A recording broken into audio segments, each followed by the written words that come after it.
এই আল্লাহ তাআলার বান্দা চার শ্রেণীর মানুষ জাহান্নামে যাবে, তাদেরকে কেউ আটকে রাখতে পারবে না।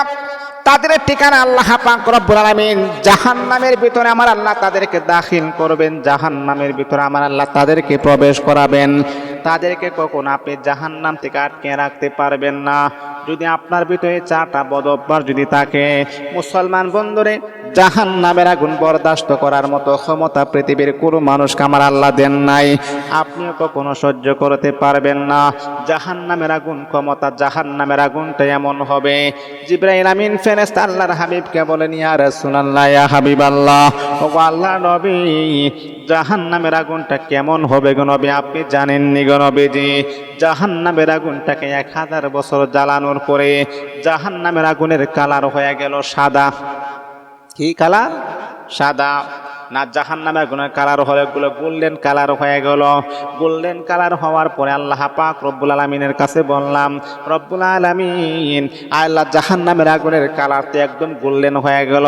আমার আল্লাহ বলেন, আরে জিবরাইল, জাহান্নামের আগুনটাকে আরো ধার দাও। আরো ধার দেওয়ার কারণে জাহান্নামের আগুনটা হয়ে গেল সাদা। 2000 বছর জ্বালানোর পরে জাহান্নামের আগুনটা সাদা হওয়ার পরে আবার যখন জাহান্নামের আগুনটাকে যখন জ্বালানো শুরু করে দিলাম, 3000 বছর জ্বালানোর পরে জাহান্নামের আগুনটা হয়ে গেল কালো।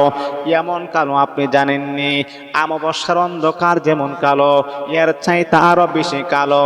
ও মুসলমান, একজন মানুষের পক্ষে জাহান্নামের আগুন বরদাস্ত করার মতো ক্ষমতা পৃথিবীর কোনো মানুষের নাই।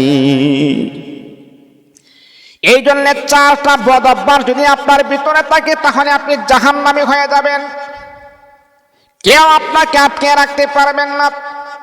ও মুসলমান, তাহলে চারটি বদ অভ্যাসকে আমার আপনাকে পরিহার করতে হবে। যদি আমার আপনার ভিতরে চারটি বদ অভ্যাস থাকে, তাহলে আজকে থেকে আপনি প্রমিস করেন, আমার আপনার ভিতরে বদ অভ্যাসগুলো রাখা যাবে না, ভালো গুণ রাখা হবে।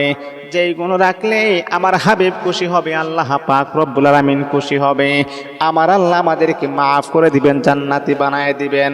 মুসলমান বন্ধুরা, কি এমন চারটা বদ অভ্যাস থাকলে আল্লাহ পাক রব্বুল আলামিন আপনাদেরকে কখনো জাহান্নামে, কখনো জান্নাত দিবেন না, জাহান্নামের ভিতরে থাকবেন। 1 নাম্বার হলো, যারা মা বাবাকে যারা কষ্ট দেয়, মা বাবার অবাধ্য সন্তান, মা বাবার সাথে নাফরমানি করে, মা বাবা কষ্টের ভিতরে তাকে একবারও জিজ্ঞাসা করে না, মা তুমি কেমন আছো, বাবা তুমি কেমন আছো। মা বাবার অবাধ্য সন্তান দুনিয়া তো লাঞ্ছিত হবে, পরকালেও কখনো মুক্তির ব্যবস্থা পাবে না। মা বাবার অবাধ্য সন্তান, যারা মা বাবার নাফরমানি করে, মা বাবাকে দিনের পর দিন যারা কষ্ট দেয়, অনেক সময় দেখা যায় এখন তো মা বাবার বয়সটা লুজ হয়ে গেছে, মা বাবা এখন ইনকাম করতে পারে না, রুজি রোজগার করতে পারে না, আর তোমার শরীরটা এখন তাগড়া যুবক, তুমি এখন ইনকাম করতে পারো। বছরের পর বছর চলে যায়, তোমার মা কি খাচ্ছে, তোমার বাবা কি খাচ্ছে, একবারও তুমি তালাশ নাও নাই।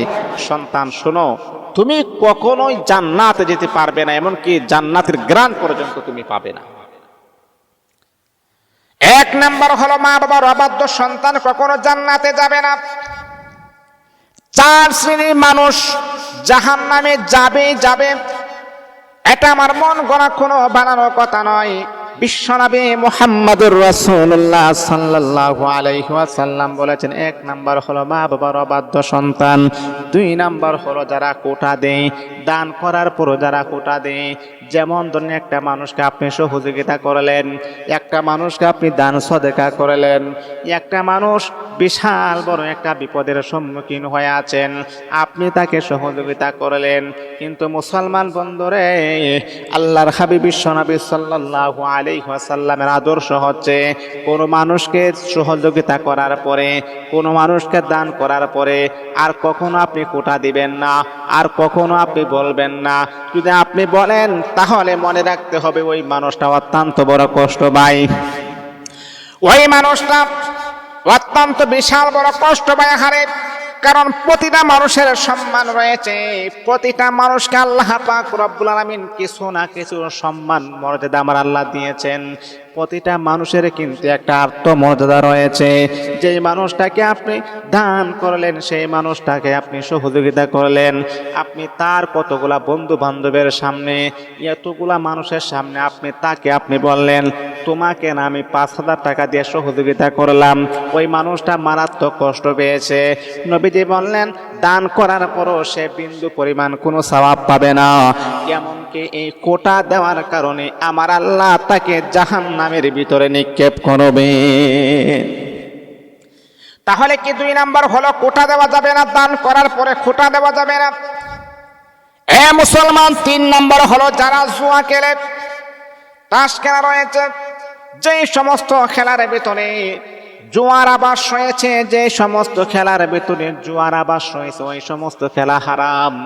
জুয়া যারা খেলে এবং প্রতিনিয়ত জুয়া খেলার ভিতরে যারা সাব্যস্ত হয়ে যায়, জুয়া খেলার সাথে যাদের সম্পর্ক থাকে, তারা কখনোই জান্নাতে যেতে পারবে না। এই জন্যে অনেক খেলা দেখবেন জুয়া খেলার সাথে সাদৃশ্য, না এগুলা খেলা যাবে না। এটা ক্রিকেট বলেন অথবা ফুটবল বলেন, যে কোনো খেলা আপনি বলেন, যদি জুয়া খেলার সাথে যদি আপনার খেলাটা মিল হয়ে যায়, তাহলে আপনি কখনোই জান্নাতে যেতে পারবেন না। এই জুয়া খেলা আমাদেরকে পরিহার করতে হবে। 4 নম্বর হচ্ছে নিয়মিত যারা নেশা দ্রব্য পান করে। যে জিনিসটার ভিতরে নেশা রয়েছে, যেমন ধরেন একটা নেশা জাতীয় জিনিস, যেমন বিড়ি যদি আপনার নেশা হয়ে যায়, সেটাও কিন্তু আপনার জন্য হারাম। নেশা জাতীয় জিনিস পান করা এগুলা চূড়ান্ত পর্যায়ের হারাম। এটা হারাম আমার আল্লাহ পাক রব্বুল আলামিন ঘোষণা দিয়েছেন। আজকে আমরা অহরহর প্রতিটা ঘরের ভিতরে নেশা জাতীয় জিনিস ঢুকে গেছেন। আমাদের ছেলে সন্তানেরা কোথায় যাচ্ছে, বাবা মা একবারও খোঁজ খবর নেই না, জিজ্ঞাসা করে না বাবা তুমি কোথায় যাচ্ছ, কার সাথে তুমি মিশতেছো, কার সাথে তুমি চলতেছো, কার সাথে তুমি ঘোরাঘুরি করতেছো, একবারও বাবা মা জিজ্ঞাসা করে না। এটার জন্য কিন্তু বাবা মা হাসরের মাঠে কিন্তু ধরা খেয়ে যাবেন। আপনার সন্তানকে পরিচালনা করার দায়িত্ব হচ্ছে আপনার। আপনার সন্তান কোথায় যাচ্ছে না যাচ্ছে